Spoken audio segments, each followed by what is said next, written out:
This seemingly normal box turtle is one of the weirdest medical cases we've ever seen. While he did come in with a lesion on his back foot, he otherwise appeared to be in good condition at first. During his visual examination, we noticed that above his left hind foot there was some sort of debris. We took a swab and started to clear out the space, but every time we thought we'd cleared it, more would come out. It seemed to be a mixture of dirt and feces, and it smelled pretty bad. Oh my god. I left the sound on there so you could hear that thunk. Every time we thought we'd gotten it all, more would come.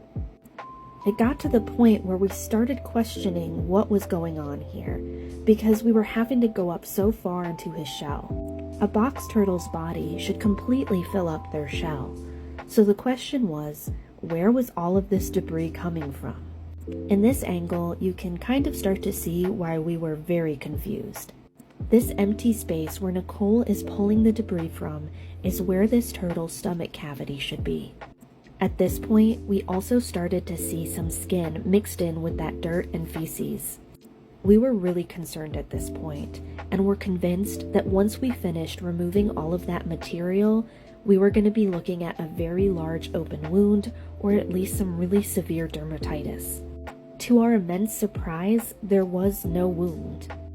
We're not sure what possibly could have happened to this turtle, but he just appears to be missing a very large chunk of his body. It's possible this is some sort of birth defect or a very old severe wound that the body managed to wall off. We've got a veterinary appointment for him tomorrow so we can get an x-ray and hopefully get some more answers as to what exactly is going on.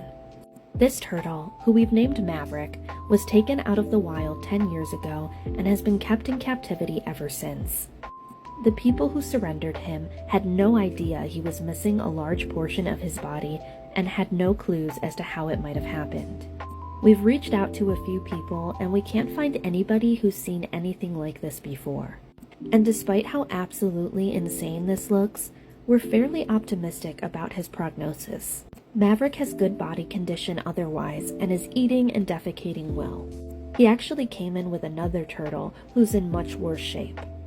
When all was said and done, we actually removed over 100 grams of debris from this cavity.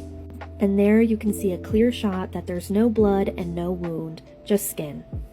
Here's a look at everything we took out. As a reminder, please don't take wild turtles home. In most cases, they should be left alone. And if you find one that's injured, call a licensed wildlife rehabilitator.